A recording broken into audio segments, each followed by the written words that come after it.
വയനാട്ടിൽ ഞങ്ങളുടെ പ്രതിനിധികൾ ദീപക് ധർമ്മടവും ഹാഷ്മി താജ് ഇബ്രാഹിം തത്സമയം. ആദ്യം ദീപക് ധർമ്മടത്തിലേക്ക്. ദീപക്, ഇപ്പോൾ നമുക്ക് വയനാട്ടിൽ നിന്ന് വരുന്ന വാർത്തകൾ പോളിംഗ് ശതമാനം കുത്തനെ ഇടിഞ്ഞിട്ടുണ്ട് എന്നുള്ളതാണ്. ഒരുപക്ഷെ ഈ രാഷ്ട്രീയ പാർട്ടികൾ പ്രതീക്ഷിക്കാത്ത തരത്തിലേക്കൊരു ഇടിവുണ്ടായിട്ടുണ്ട് എന്നാണോ മനസ്സിലാക്കേണ്ടത്? ചേലക്കരയിലൊക്കെ ഇപ്പോഴും പല ബൂത്തുകളിലും നീണ്ട ക്യൂ കാണാനുണ്ട് എന്നതാണ്. വയനാട്ടിൽ അങ്ങനെയുള്ള കാഴ്ചകളൊന്നും ഇല്ല എന്നാണോ? എങ്ങനെയാണ് ഈ പോളിംഗ് ശതമാനം കുറഞ്ഞതിനെ വിവിധ രാഷ്ട്രീയ കക്ഷികൾ നോക്കിക്കാണുന്നത്? അനുജ, അത്തരമൊരു വിലയിരുത്തലിലേക്ക് നമ്മൾ പോകേണ്ടി വരും. കാരണം ഒന്ന്, അടിച്ചേൽപ്പിക്കപ്പെട്ട തെരഞ്ഞെടുപ്പ്, ഒരു വലിയ ദുരന്തം ഏറ്റുവാങ്ങിയ ഭൂമി. അതുകൊണ്ട് തന്നെ ഇവിടെ ഞങ്ങൾ വോട്ട് ചെയ്തില്ലെങ്കിലും കുഴപ്പമില്ല എന്ന ഒരു ധാരണയിലേക്ക് ഒരു വിഭാഗം എത്തി എന്ന് വേണം നമുക്ക്. കാരണം ഏറ്റവും ഒടുവിൽ ഇപ്പോൾ പുറത്തു വന്ന പോളിംഗ് ശതമാനം 64.27 ഇത് വലിയ കുറവാണ്. കാരണം 80-ൽ നിന്നും നേരത്തെ രാഹുൽ ഗാന്ധിയുടെ ആദ്യ തെരഞ്ഞെടുപ്പിൽ നിന്നും 73-ലേക്ക് ഇടിഞ്ഞു. അത് കഴിഞ്ഞ് ഇപ്പോൾ ഇത് ഏതാണ്ട് ഒരു 65-ലോ 66-ലോ പോയി നിൽക്കുമെന്ന സൂചനയാണ് ലഭിക്കുന്നത്. അങ്ങനെ നോക്കുമ്പോൾ വയനാട്ടിലെ ജനങ്ങൾ ഈ കാടടച്ചുള്ള പ്രചരണത്തോട് മുഖം തിരിഞ്ഞു ഒരു വിഭാഗമെങ്കിലും എന്ന് നമുക്കൊരു രാഷ്ട്രീയ വിലയിരുത്തലിലേക്ക് എത്തേണ്ടി വരും.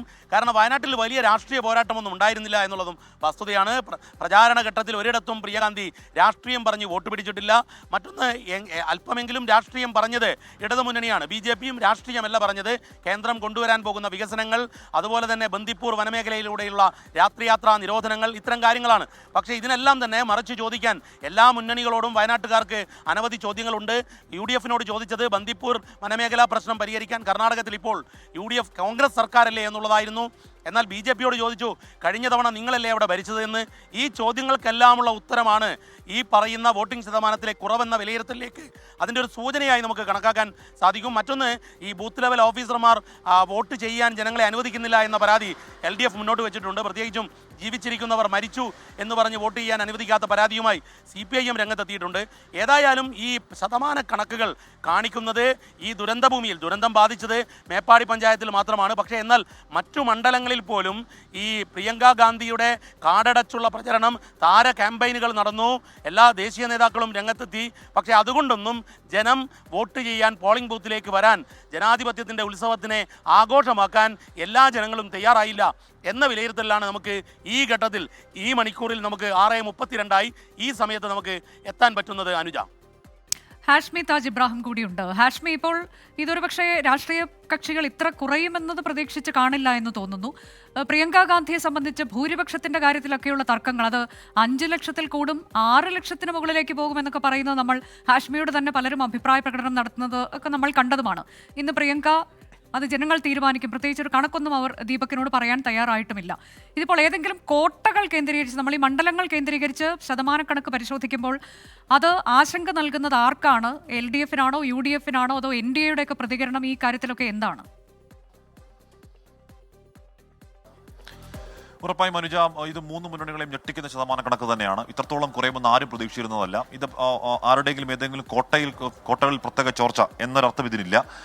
ഏറിയും കുറഞ്ഞും ഒട്ടുമിക്കല്ല. ഏറനാട് 68.97% ഒഴിച്ചു നിർത്തിയാൽ ബാക്കി എല്ലാ സ്ഥലത്തും മാനന്തവാടിൽ 63.48 ഉള്ളൂ, സുൽത്താൻ ബത്തേരിൽ 62 ഉള്ളൂ, കൽപ്പറ്റയിൽ 65 ഉള്ളൂ, തിരുവമ്പാടിൽ 66, നിലമ്പൂർ 61, വണ്ടൂർ 64, അങ്ങനെ മൊത്തം 64.27 എന്നുള്ളതാണ് ഏറ്റവും ഒടുവിൽ വരുന്ന ശതമാന കണക്ക്. അത് പരമാവധി കൂടിയാൽ തന്നെ ഒരു 65-66 വരെ എത്തുന്നേ അത് 3 മുന്നണികളെയും ഒരുപോലെ ഞെട്ടിക്കുന്ന, അവരെ ചിന്തിപ്പിക്കുന്ന, എന്താണ് സംഭവിച്ചെന്ന് ആദ്യപ്പെടുത്തുന്ന, ആകുലപ്പെടുത്തുന്ന കണക്കാണെന്ന കാര്യത്തിൽ ഒരു തർക്കം അക്കാര്യത്തില്ല. കാര്യം ഇവിടെ 80% അല്ലെങ്കിൽ 80-ന് മുകളിലേക്ക് എന്ന് പ്രതീക്ഷിച്ചത് UDF മാത്രമല്ല, അത് LDFും ഇന്ത്യ ക്യാമ്പും ഒക്കെ അത് 80% മുകളിലേക്ക് എന്ന് പ്രതീക്ഷിച്ചു. അതുകൊണ്ടാണ് നേരത്തെ പ്രിയങ്ക ഗാന്ധി ഒരു 5 ലക്ഷം ഭൂരിപക്ഷം, അല്ലെങ്കിൽ സത്യൻ മൊകേരി പിടിച്ച വോട്ടുകൾക്ക് മുകളിലേക്ക് ഒരു 4 ലക്ഷം വോട്ടെങ്കിലും LDF പിടിക്കുന്നു, കെ സുരേന്ദ്രൻ പിടിച്ച 1 ലക്ഷത്തി ചില്ലുവാനം വോട്ടുകൾക്ക് മുകളിലേക്ക് പിടിക്കുന്നു നവ്യ ഹരിദാസ് എന്നൊക്കെയുള്ള പ്രതീക്ഷകൾ പങ്കുവയ്ക്കാനുള്ള കാരണം അത് 80% മുകളിൽ. ഞാനിപ്പോൾ നിൽക്കുന്ന 98-ാം നമ്പർ ബൂത്തിലാണ്, NSS കൽപ്പറ്റയിലാണ്. ഇവിടെ 6 മണിയാകുമ്പോൾ തന്നെ ഓൾമോസ്റ്റ് എല്ലാം മൈൻഡപ്പ് ചെയ്തിരുന്നു.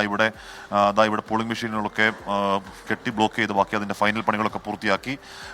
ഇലക്ഷൻ ഓഫീസർമാർ മടങ്ങാനുള്ള തയ്യാറെടുപ്പിന് എല്ലാം കഴിഞ്ഞു. എല്ലാ പണി കഴിഞ്ഞു. ഇനി സീൽ ചെയ്ത് പാക്ക് ചെയ്ത് 6 മണിയായപ്പോഴത്തേക്ക് വലിയ ക്യൂ ഒന്നും ഉണ്ടായിരുന്നില്ല. ഇല്ല, ഇവിടെ ക്യൂ ഉണ്ടായിരുന്നില്ല.